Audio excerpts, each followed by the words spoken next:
Like the video, subscribe to the channel and press the bell icon for latest video updates.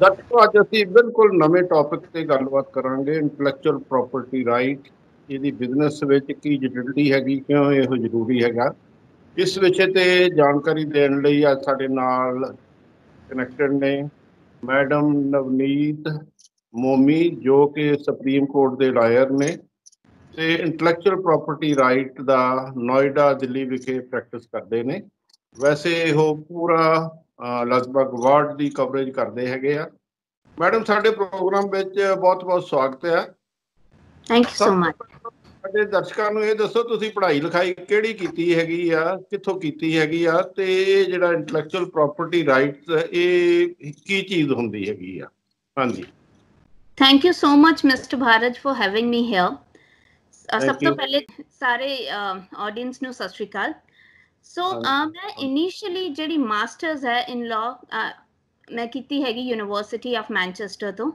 ਔਰ ਉਸ ਤੋਂ ਬਾਅਦ ਆਈ started practising in Delhi so now I have my own law firm with the name Intellect Juris. So when we talk about intellectual property rights, so basically these rights are pertaining to property which is a creation of mind. So ਇਹ properties ਹੈ ਜਿਹੜੀਆਂ ਕਿ ਸਾਡੇ ਦਿਮਾਗ ਦੀ ਉਪਜ ਹੈ for example ਕੋਈ ਵੀ scientific research scientific invention in any form whether it's a product or a process a vaccine for coronavirus is an IP ਹਾਂਜੀ ਕਿਸੇ ਵੀ ਉਤਪਾਦਨ ਦਾ ਨਾਮ ਜਿਹਨੂੰ ਕਿ layman language we call it a brand so this is also an IP ਕਿਸੇ ਵੀ product ਦਾ unique design ਕਿਸੇ ਗੀਤਕਾਰ ਦਾ ਗੀਤ film script composition this is all part of IP ਦਾ ਹੀ ਹਿੱਸਾ ਹੈ ਸਾਰਾ ਜਦ ਵੀ ਕੋਈ ਪ੍ਰੋਪਰਟੀ ਨੂੰ ਰਜਿਸਟਰ ਕਰਵਾਉਂਦਾ ਹੈ ਤਾਂ ਹੀ becomes owner of the property and he can sell that property assign it or transfer so ਇਹ ਓਨਰਸ਼ਿਪ ਲਿਮਿਟਡ ਪੀਰੀਅਡ ਲਈ ਹੁੰਦੀ ਹੈ and it's not for perpetuity so it's only for a limited period of time so agar bharat ji ip ਦੀ ਗੱਲ ਕੀਤੀ ਜਾਏ ਤਾਂ ਤਿੰਨ ਚਾਰ ਤਰ੍ਹਾਂ ਦੀਆਂ ਕੈਟਾਗਰੀਜ਼ ਹੁੰਦੀਆਂ ਮੈਂ ਤਿੰਨ IPs ਦੇ ਬਾਰੇ ਥੋੜਾ ਜਿਹਾ ਬਰੀਫ ਕਰਨਾ ਚਾਹੂੰਗੀ ਇੱਥੇ so first is trademark so first is trademark ਕੋਈ ਵੀ ਲੋਗੋ ਸਾਈਨ ਕਲਰ ਜਾਂ ਸਾਊਂਡ ਜਿਸ ਵਿੱਚ ਸ਼ਮਤਾ ਹੁੰਦੀ ਹੈ ਇੱਕ ਗੁੱਡ ਔਰ ਇੱਕ ਬਿਜ਼ਨਸ ਦੇ ਗੁੱਡ ਔਰ ਸਰਵਿਸ ਨੂੰ ਦੂਸਰੇ ਗੁੱਡ ਔਰ ਸਰਵਿਸ ਨਾਲ ਅਲੱਗ ਅਲੱਗ ਕਰ ਸਕਦੇ ਜਿਹੜਾ ਟ੍ਰੇਡਮਾਰਕ ਵੀ it is a sort of ਇਹਦੇ ਇੰਟੈਲੈਕਚੁਅਲ ਪ੍ਰਾਪਰਟੀ ਰਾਈਟ ਦੇ ਵਿੱਚ ਹੀ ਆ ਜਾਂਦਾ ਹੈਗਾ definitely this is the part of intellectual property right only so this is basically when a good or a service distinguish business of one enterprises from that of the another so that is a trademark and recently ek world renowned singer Pitbull ਉਹਨਾਂ ਨੇ US ਵਿੱਚ ਆਪਣਾ sound register ਕਰਵਾਇਆ ਹੈ in respect of sound recording and for live performances so there are various categories to it a logo or a word mark that can be also registered as a trademark and if we talk about the validity of a trademark it is for 10 years right in one go and then you have and then you have to keep renewing it every 10 years trademark ही एक ऐसा IP right है which is perpetual in nature but provided you keep renewing it every 10 years ਉਸ ਤੋਂ ਬਾਅਦ category ਜਿਹੜਾ ਕੀ ਹੈ mister Bharat ਉਹ ਹੈ ਪੇਟੈਂਟ ਸੋ ਕੋਈ ਵੀ ਵਿਗਿਆਨਿਕ ਖੋਜ ਚਾਹੇ ਉਹ ਪ੍ਰੋਡਕਟ ਹੋਏ ਚਾਹੇ ਪ੍ਰੋਸੈਸ ਹੋਏ ਅਗਰ it is novel it is new in nature it is non obvious to the trade or it has some industrial application so that falls under the category of patent and patent for example ਕੋਈ ਵੀ vaccination ਜਦੋਂ develop ਹੁੰਦੀ ਹੈ ਤਾਂ ਉਸ ਨੂੰ patent ਕਰਵਾਇਆ ਜਾਂਦਾ ਹੈ ਐਂਡ ਪੇਟੈਂਟ ਦੀ ਵੈਲਿਡਿਟੀ ਹੁਣ ਕੋਵਿਡ ਦਾ ਚੱਕਰ ਹੈ ਮੰਨ ਲਓ ਕਿਸੇ ਸਾਇੰਟਿਸਟ ਨੇ ਵੈਕਸੀਨ ਡਿਵੈਲਪ ਕਰ ਲਈ ਐਬਸੋਲੂਟਲੀ ਹਾਂਜੀ ਤਾਂ that will fall under patent ਔਰ ਇਸ ਦੀ ਵੈਲਿਡਿਟੀ 20 ਸਾਲ ਦੀ ਹੁੰਦੀ ਹੈ from the date of application ਅੱਛਾ ਉਸ ਤੋਂ ਬਾਅਦ it goes in the public domain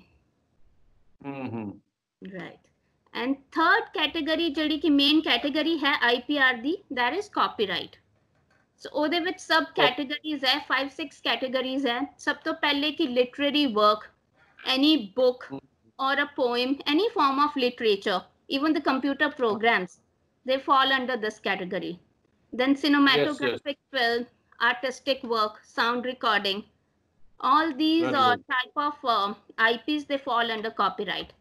And copyright एक बहुत अच्छी चीज है कि you do not have to register it. There is no mandatory condition to register it. It's optional. The moment you create that copyright, you automatically get a proprietorship in it. All right, very good. ਅੱਛਾ, ਇਹਦੀ ਇੱਕ ਮੈਨੂੰ ਦੱਸੋ, ਪੰਜਾਬ ਵਿੱਚ ਜਿਵੇਂ ਵੱਡੇ ਵੱਡੇ ਸ਼ਹਿਰਾਂ ਵਿੱਚ ਤਾਂ ਬਹੁਤ ਅਵੇਅਰਨੈਸ ਹੈਗੀ ਆ, ਪਰ ਪੰਜਾਬ ਵਿੱਚ ਬੜੀ ਥੋੜੀ ਅਵੇਅਰਨੈਸ ਹੈਗੀ ਆ। ਜਿੰਨੇ ਕਿ ਮੈਂ ਹੁਣ ਤੱਕ 3-4 ਪ੍ਰੋਗਰਾਮ ਕੀਤੇ ਆ ਇੰਟੈਲੈਕਚੁਅਲ ਪ੍ਰਾਪਰਟੀ ਰਾਈਟ ਤੇ, ਬਹੁਤੇ ਲੋਕਾਂ ਨੂੰ ਅਵੇਅਰਨੈਸ ਹੈ ਨਹੀਂ। ਇਹਦਾ what is the reason behind it?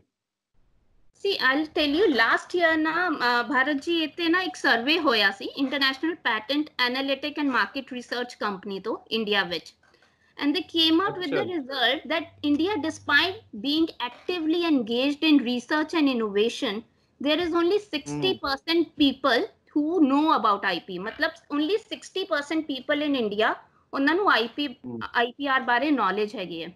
And ਮੈਨੂੰ ਦੋ reasons ਇਹਦੇ ਲੱਗਦੇ ਹੈ। One is, see, understand, awareness comes from education. और India sadly situation ਕੀ ਹੈਗੀ ਹੈ कि IPR is merely a subject in a law college. Law college ਚ ਵੀ ਇੱਕ semester ਚ ਇੱਕ ਛੋਟਾ ਜਿਹਾ subject ਹੈ।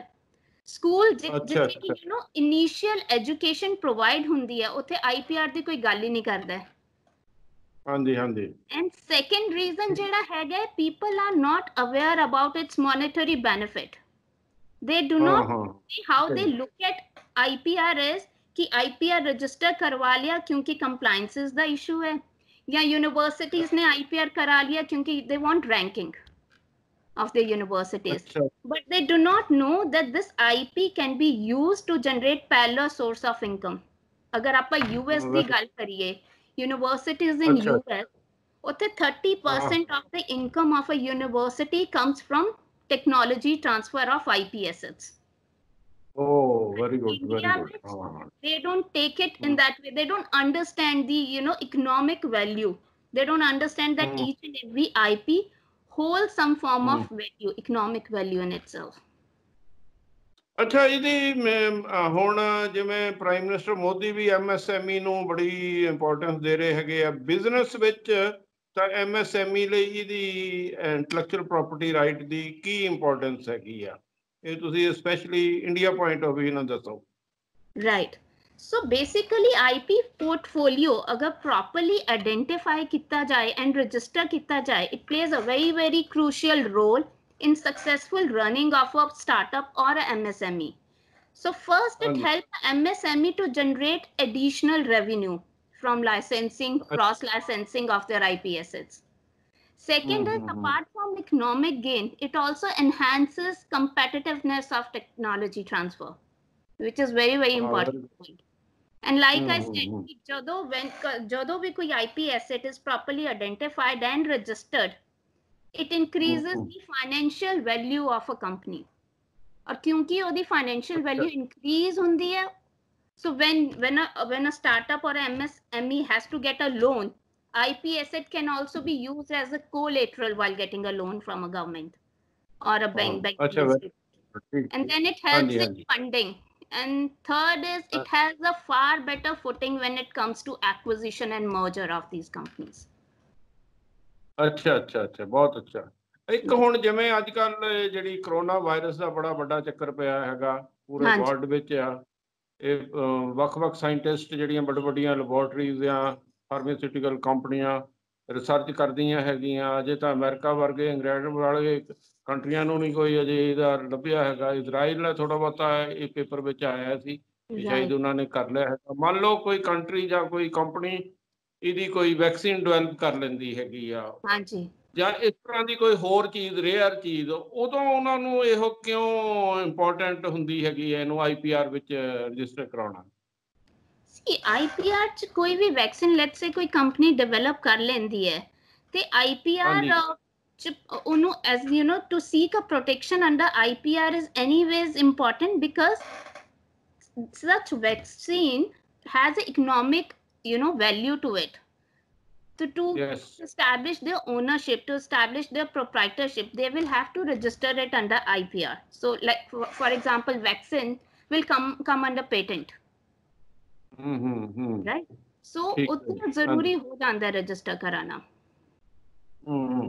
राइट। ਇਹਦੀ ਫਾਰਮੈਲਿਟੀ ਕਿੰਨੀ ਕੁ ਹੁੰਦੀ ਹੈ? ਮੰਨ ਲਓ ਕੋਈ ਮੇਰਾ ਬਿਜ਼ਨਸ ਹੈ, ਛੋਟਾ ਮੋਟਾ ਜਾਂ ਵੱਡਾ ਹੈਗਾ, ਮੈਂ IPR 'ਚ ਰਜਿਸਟਰ ਕਰਾਉਣਾ, ਕਿੰਨੀ ਕੁ ਫਾਰਮੈਲਿਟੀ, ਕਿੱਥੇ ਰਜਿਸਟਰ ਕਰਾਉਣਾ ਪੈਂਦਾ ਹੈਗਾ? ਇਹ ਸੈਂਟਰ ਦਾ ਸਬਜੈਕਟ ਹੈ ਕਿ ਸਟੇਟ ਸਬਜੈਕਟ ਹੈ? See, this is a subject of a central government, and in India, if now it depends upon कि तुसी केड़ा IP register कराना है। अगर आपा trademark दी गल करिए, in India there are 5 offices throughout India which take care of or which entertain the trademark applications.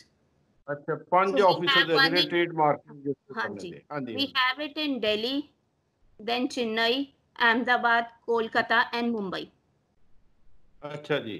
ऐदां he patent च 4 ऑफिसेस हैगे है, दिल्ली च है, कोलकाता, चेन्नई एंड मुंबई। वाह वाह।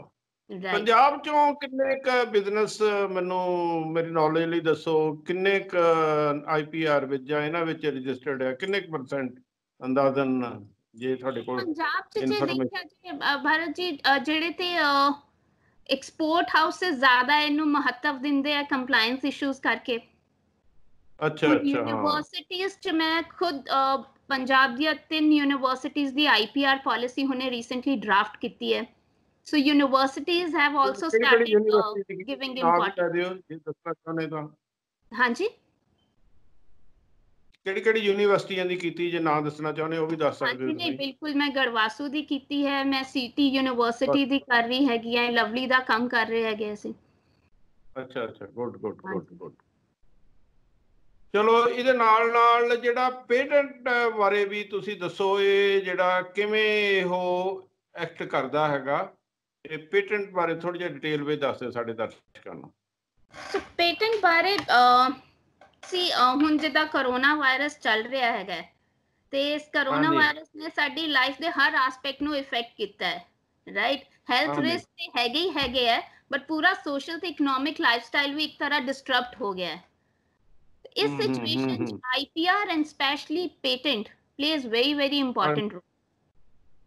अच्छा अच्छा, हाँ जी हाँ जी। Intellectual property, so basically की ਹੁੰਦਾ है कि intellectual property it creates a ecosystem, right? And especially patent which encourages research and innovation and reward entrepreneurs, right? And second की है कि intellectual property it creates a safe route for innovation from idea to getting a final product and then its commercialization.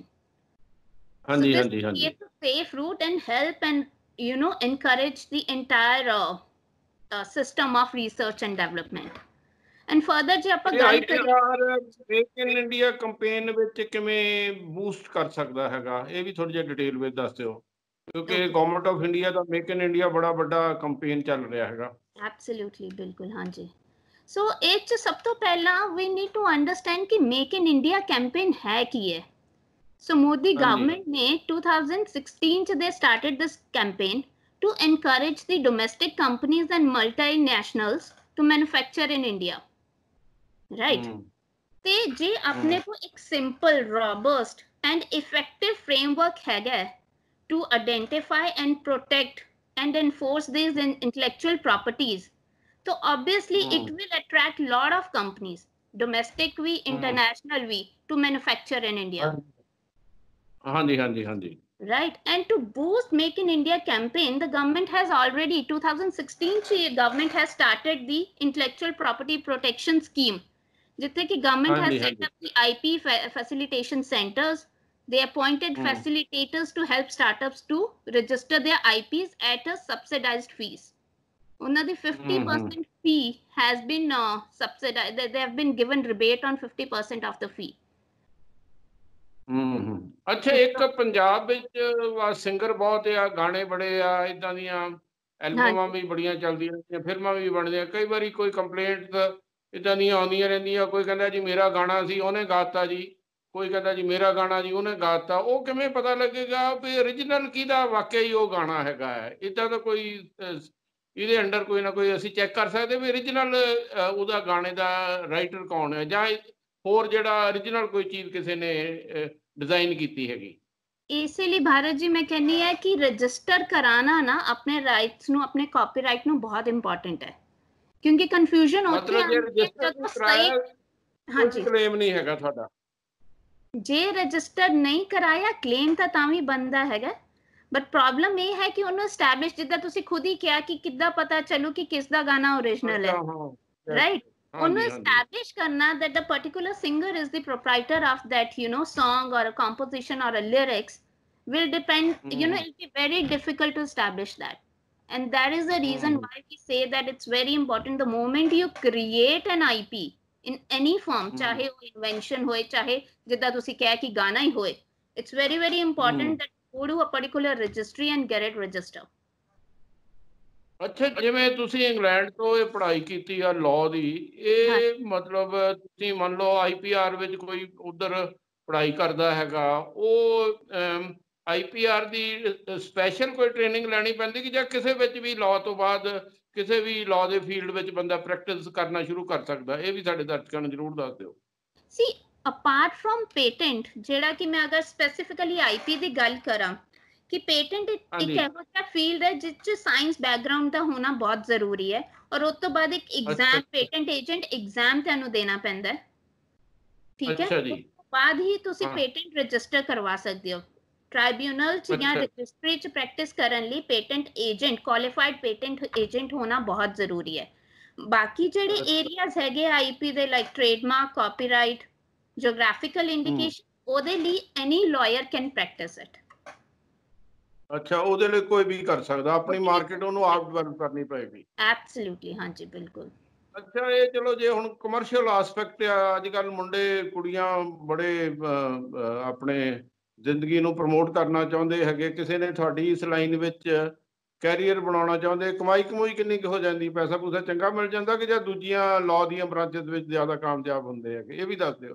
ਕਿ ਭਾਰਤ ਜੀ, ਇਸ branch ਦਾ ਹੁਣ specially Covid ਪਹਿਲੇ ਕੀ ਸੀ ਕਿ India 'ਚ ਅਵੇਅਰਨੈਸ ਹੀ ਨਹੀਂ ਸੀ, ਤਾਂ ਕਲਾਇੰਟੇਲ ਬਹੁਤ ਥੋੜੀ ਹੈ। ਔਰ ਇਹ 'ਚ ਇਹ ਨਹੀਂ ਹੈ ਕਲਾਇੰਟੇਲ, ਜਾਂ ਤੇ ਪੂਰੇ ਕੰਪਨੀਜ਼ ਹੈਗੀਆਂ ਜਿਹੜੀਆਂ really they very active in getting their IPs protected and they understand the value, right? ਤੇ ਇੰਡੀਵਿਜੂਅਲ ਕਲਾਇੰਟ ਬਹੁਤ ਘੱਟ ਹੈ। ਤੇ ਇਟ ਡਿਪੈਂਡਸ ਕਿ ਜਾਂ ਤੇ ਤੁਸੀਂ, there are two ways of going about it. Either you join a law firm, start from there, or you start your own.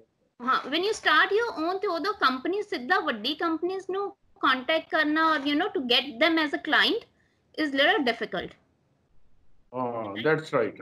Right. So क्योंकि individual clients बहुत घट है, तो बहुत ਵੱਡੀਆਂ companies ही है who take care of their IP, they take it seriously.